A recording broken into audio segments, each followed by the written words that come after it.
Yan, hello mga kabarkads, good morning. Ngayon mga kabarkads, update na naman natin itong MAA flyover project dito sa Davao City. Yan, nakadaan na lang tayo dito mga kabarkads. I-update na lang natin itong MAA flyover kung ano na mga sitwasyon dito. Dito mga kabarkads, tuloy-tuloy yung slab nila dito sa unang pier na nalagyan nila. Yan, una abutment, yung unang pier at kalawang pier. Tuloy-tuloy yung slab nila mga kabarkads dito sa project.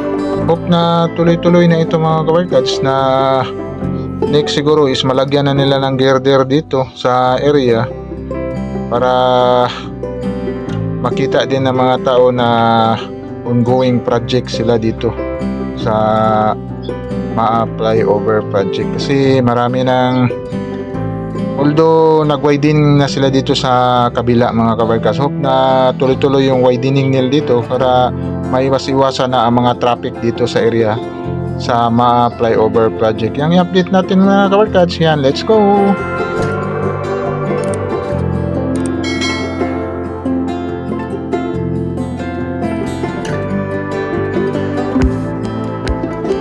Hello mga kabarkads! Once again, this is RPB Moto Travel Vlog. Ayan mga kabarkads, update na naman tayo dito sa MAA flyover project. Yan, titingnan natin ito mga kabarkads. Dumaan na lang man tayo dito, is titingnan na lang natin itong project nito. Kung ano na ba yung development dito sa flyover na ito. Kasi marami din ng mga basher dito is kasi sa bulbul na traffic dito. Pero although mga kabarkads is tuloy-tuloy na kasi yung dito na side mga kabarkads, tuloy-tuloy na lang in-expand na yung kalsada. Yan, kitang-kita natin dito sa ibabaw is nagsimula na sila nag-slab mga kabarkads. Yan, may mga trabante sa ibabaw nagtrabaho dito. Yan, nag-slab na sila dito sa from abutment going sa dalawang pair mga kabarkads, yung dalawang poste na ongoing na sila mga kabarkads. Kuya, kuhan din yung mga kabarkads, gamit nila dito is solar lights. Pero maraming mga panel board nakalagay.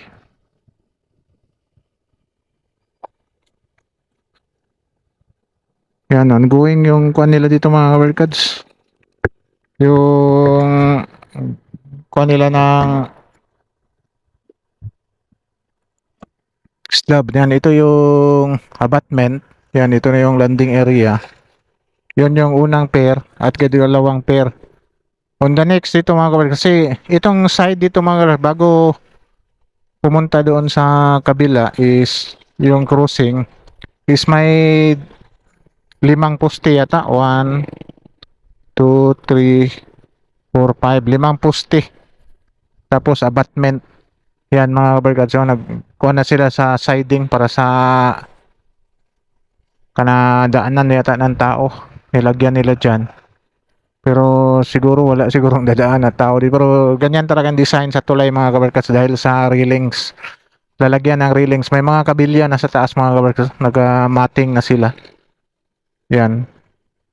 Ito yung mga kabarkads. Siguro unahin muna nila dito. Pag mabuhusan na ito, itong area na ito, ini-next naman doon. Doon lalagyan ng girder. Kasi ready na yung tatlo doon. Yung sa kabila is ongoing pa yung trabaho doon mga kabarkads sa kanilang capping. Yan, update lang natin ito mga kabarkads. Yan, kitang-kita niyo yung mga kabarkads na nagtatrabaho yan sa taas. Yan. Ay nagtatrabaho dito. Yan. Para sa scaffolding, para sa kanilang railings dito sa tulay. Yan. Buti ngayon mga kabarkads, hindi matraffic dito sa area. Pero ito naman ini-next nila mga kabarkads. Yan, ito. Lalagyan ng girder. Yan, tapos dito na side mga kabarkads, wala silang expansion pa dito sa kalsada. Diyan mga kabarkads, is nag-expand na sila diyan mga kabarkads. So, kaya Pinalakihan kasi lalagyan ito ng girder kasi capping kasi isa yan dito. Tinanggal ng mga poste dito mga kabarkads. Wala dito na side is wala na yung mga poste na mga lalaki sa Davao Light. Diyan oh, yung mataas na poste dyan is wala na, nakatanggal na. Yung naiwan na lang yung sa mga yan oh, sa mga tilko na poste.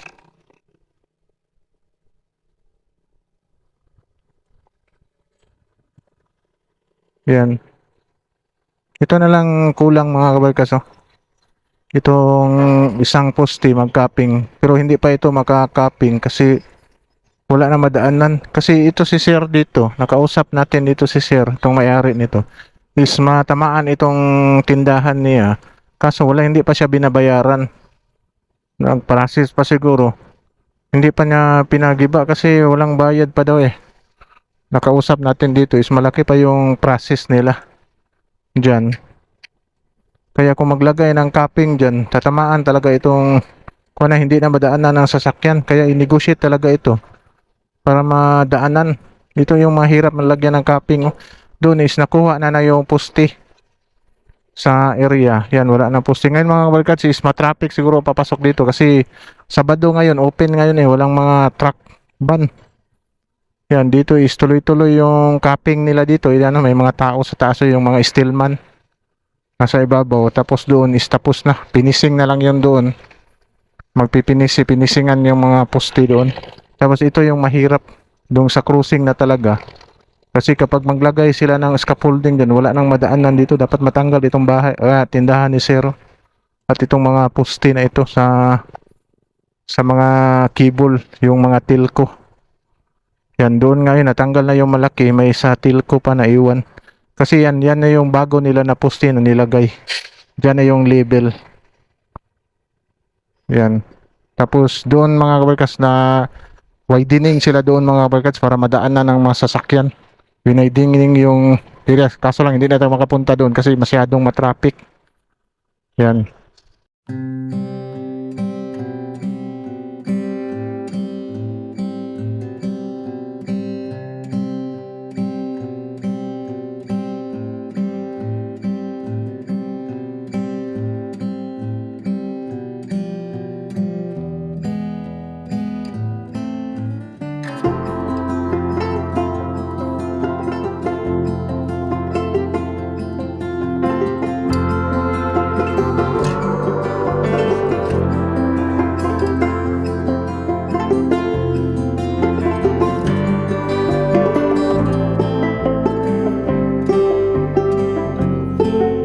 Mahal lang ang gasolina yung mga kabarksan. Pa-tubil tayo.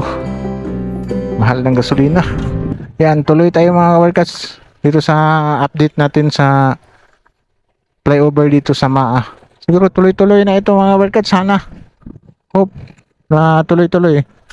Ito, finishing na lang ito mga kabarkas. Doon sa kabila mga kabarkas, may piso na sila. Kuan, siguro bubuhusan na yan dyan. Doon sa kabila. Yan o, finishing. Tapos ito na finishing na dito mga kabarkas. Yan dito na area. Pero grabe yung traffic mga kabarkas. Oh. Hope na madalian nilang widening dyan banda. Yan yung may blue is yun ang limit. Pero ambulance dito nadadaan. No? Ka-counter na yung ambulance kasi sa traffic sa area mga kabarkas. Yan no? Kita niyo yung traffic dito. Yan may magli-left turn pa dito. Yan maraming mag-left turn. May left turn dito, may left turn doon. Saan ba banda ang left turn nito? Tapos ang taas na ng traffic. Yan, marami talagang mga consumption. Kung kuan kayo mga kabarkas, wag na kayong dumaan dito na area. Yan kay lalo na ngayon is no truck ban. Wala ang truck ban ngayon Saturday. Yan. Siguro mga kabarkas hanggang dito na lang. Itong update natin sa area sa MAA flyover project. Yan, like and subscribe to my channel and press the button bell para ma-notify kayo sa mga video na ida-download ko, especially sa mga travel vlog natin. Yan, sige, bye-bye. God bless.